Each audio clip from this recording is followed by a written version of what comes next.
안녕하십니까. 이어서 경남 뉴스입니다. 항공우주와 나노, 해양플랜트 등 3개 국가산업단지를 추진하는 해당 시에 전담부서가 설치됩니다. 경상남도는 국가산업단지를 추진 중인 사천시에는 우주항공국을, 밀양시에는 나노융합국, 거제시에는 국단위인 국가산단 추진단 신설을 내용으로 하는 조직 개편을 승인했습니다. 이들 3개 시의 신설국은 4급 공무원을 국장으로 앞으로 2년 동안 국가산업단지의 예비 타당성 조사 통과와 국가산단 개발계획 수립, 토지 보상, 기업 유치 등 후속 업무를 전담하게 됩니다. 얼마 전 정유사인 SK네트워크스가 직영점 위탁 운영인에게 지점 이동을 명령하고 판매 가격도 통제해 소상공인이 피해를 보고 있다는 소식 전해드렸는데요.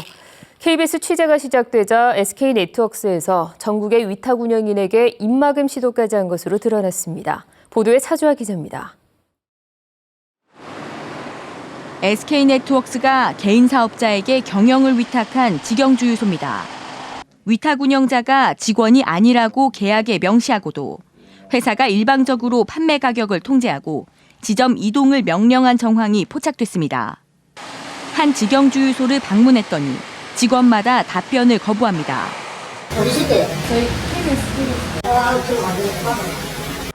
KBS 취재가 시작되자 SK네트워크스에서 전국 직영주유소 위탁 경영인에게 취재 거부를 지시한 겁니다. SK네트워크스가 전국 위탁 경영인에게 전송한 문자입니다. 언론사 취재 요청에 절대 응하지 말고 본사 홍보팀에 문의하라고 답변하라며 구체적인 언론 대응법까지 알립니다. 위탁 운영은 사업자와 사업자 간의 계약인데도 위탁 운영인의 의사결정까지 통제하는 겁니다. 자유로운 의사결정 자체를 못하게 하는 거기 때문에 그것을 통해서 본사의 지배를 강화시키려고 하는 의도를 가지고 있기도 하는 거고, 사업자와 종속적 관계 하에 있는 사람과의 계약이다라고. SK네트워크스 측은 언론에 대한 모든 답변은 위탁 운영인이 직접 할 수 없고 본사 홍보팀을 거치는 것이 원칙이라고 해명했습니다. KBS 뉴스 차주아입니다. 창원시 성산구와 진해구를 잇는 제2안민터널 건설과 관련해 내년 사업비로 120억 원이 확보됐습니다. 창원시는 내년 제2안민터널 사업비로 국비 95억 원과 시비 25억 원을 확보해 편입토지 보상을 위한 감정평가를 시작했다고 밝혔습니다. 창원시는 내년 3월까지 편입토지 보상과 시공사 선정을 끝내고 상반기에 착공해 오는 2020년 완공을 목표로 하고 있습니다. 김해시가 시내 교통신호 연동화를 도입하면서 차량 통행 속도가 9.6% 올라가고 운행 비용과 혼잡 비용이 줄어들면서 1,280억 원의 효과를 거뒀습니다.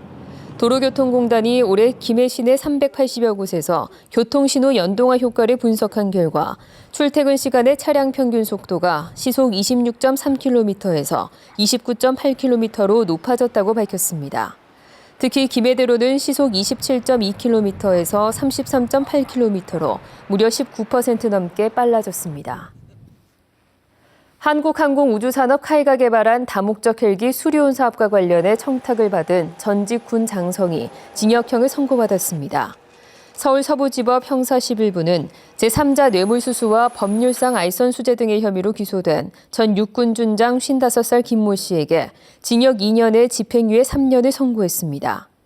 김 씨는 2011년 12월부터 1년 동안 육군본부 시험평가 단장으로 근무하면서 카이 측으로부터 수리온 헬기 수락시험 비행평가와 사업 진행에 대한 편의를 봐달라는 청탁을 받고 그 대가로 2014년 자신과 가까운 지인의 아들이 카이에 입사할 수 있게 한 혐의로 기소됐습니다. 오늘 새벽 4시 반쯤 창원시 불모산동 창원터널 방면 고가도로 입구에서 55살 최모 씨가 몰던 택시가 앞서가던 트레일러를 추돌했습니다. 이 사고로 최 씨가 숨졌고 승객 1명이 다쳐 병원에서 치료를 받고 있습니다. 경찰은 목격자 등을 상대로 정확한 사고 원인을 조사하고 있습니다. 멸종위기종인 제두루미의 잠자리 확보를 위해 준환저수지 수위를 낮춰달라는 환경단체의 요구에 대해 창원시가 응하기로 했습니다. 안상수 창원시장은 환경단체와 만나 제두루미 등 겨울철새 서식처 조성을 위해 한국농어촌공사와 협의해 준환저수지 수위를 낮추겠다고 밝혔습니다. 또 농업용수가 부족할 때에는 낙동강에서 물을 끌어올 수 있도록 관련 예산을 마련하기로 했습니다. 수도권에 진학하는 지역 인재들을 위한 거제시의 재경 거제학사 건립 사업이 타당성 조사에서 부적합 판정을 받았습니다.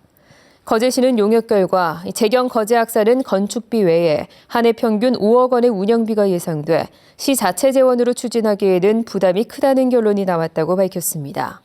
이에 따라 거제시는 재경 거제학사 건립 추진위원회를 구성해 부족한 예산은 외부 지원 등을 통해 해결해 나갈 계획이라고 밝혔습니다.